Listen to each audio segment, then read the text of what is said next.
Well, I know you love the hat. Yes, Mrs. Rayner knitted it for me. And when she did, it just seemed a little bit short to me. And I said, maybe it should be just 2 centimetres longer. And that kind of made it sort of different. And sometimes I see people look at me wearing my hat.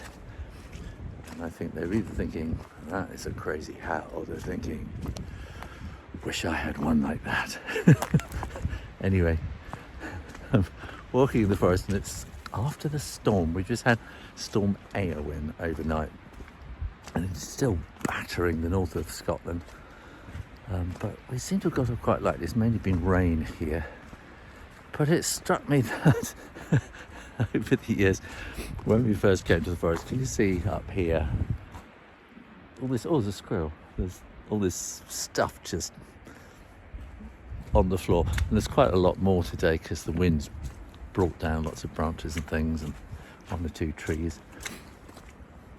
And well, in the olden days, people would come along and chop it up. In fact, when we first moved to the forest, let me change hands.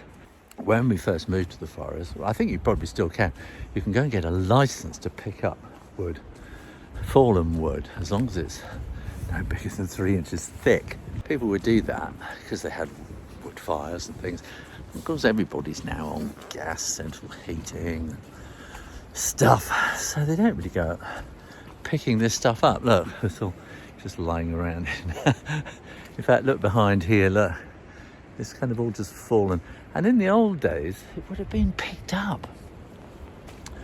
And then there's the new kind of forestry management. Now, I think as we've got to know a lot more about trees and mycorrhizal subterranean landscape, we've learned that trees actually drop their branches so that they can rot and provide new food to let the top of the tree grow. And so kind of the new forestry management is just to leave stuff, and you particularly notice it in National Trust properties, which are very often these very grand old estates, aristocratic estates with huge great parklands and fabulous oak trees. And anything that fell down before would be immediately tidied up. Got to keep it tidy for the make it look shipshape. and now you'll see underneath trees at National Trust, it's a complete mess, a big jumble of old bones and of branches and stuff that have fallen, been blown down in the wind or whatever. And the actual ecological truth of it is that those things rot down and provide nutrients to keep the tree growing. So if you keep clearing up, you're actually shortening the life of the tree. So there is this thing called the sunk cost fallacy. And what it means is that you put all your effort into a project, build something up, and it's something that happens quite a lot often with projects, is that you get diminishing returns over time, but you put so much work into it, so you feel you have to keep going on with it. Oh, it's a bit windy. I've been thinking a lot about sunk cost fallacy recently, which isn't easy to say, because I've sort of invested time and things in online platforms, and just all the books that I've written, all the artwork that I've done. It's all this huge, great sort of investment in time, and you think, I've got to keep going, got to keep doing the same thing, but the returns are diminishing constantly. And there comes a point when you have to be brave and really, really look at it with a hard, cold, calculating eye.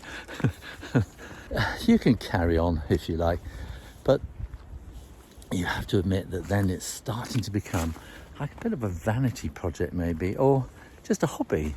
But if you're trying to make a living out of something and you're not making any money from it anymore, then maybe it's time to give it up. Or change radically. That's another way of doing it. Somebody's been doing interesting things here with stones. You see they've been building little walls and little things. They might be mountain bikers, of course. So like I say, I'm having a really deep dive, I think. And, you know, those of you who've been following me a long time know that I've been struggling with this for several years. And I've kind of really reached a point where I just gotta, you know, make some decisions.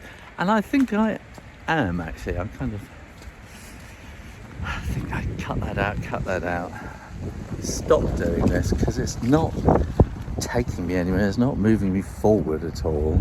So I'm kind of formalising it all at the moment. I'm setting things up. But I don't want to tell you all about it, because I suppose I'll have to do a big announcement when I think I'm absolutely ready. But then again, you see, that's another problem. is I kept thinking, oh, right, well, if I do that, then I can do that.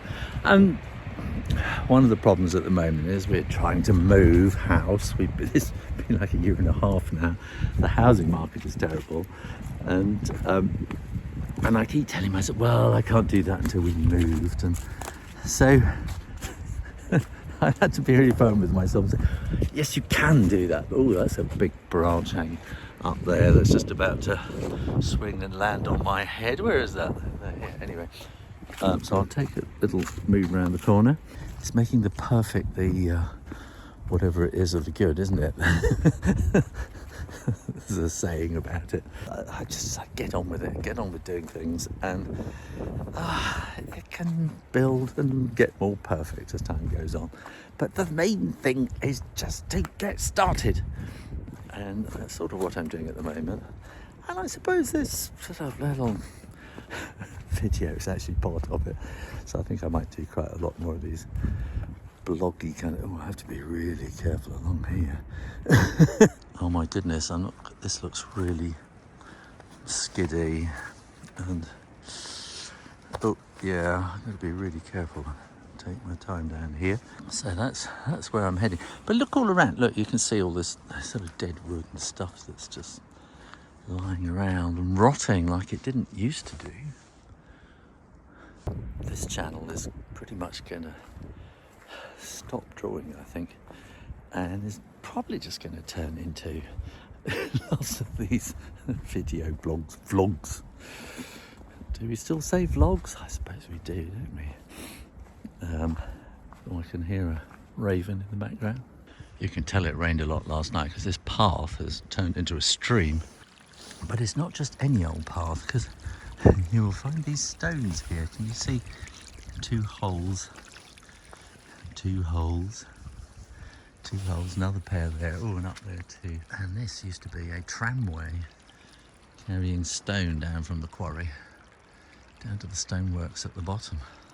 I thought this was writing when I first saw it, but it's sunlight coming between the trees.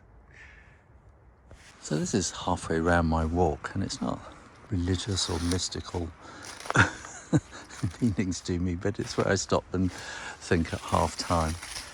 And what is so upsetting is that this is where I come and stand and lean up against this great big rock here, which says something about the forest, that it's this big thing, big piece of rock.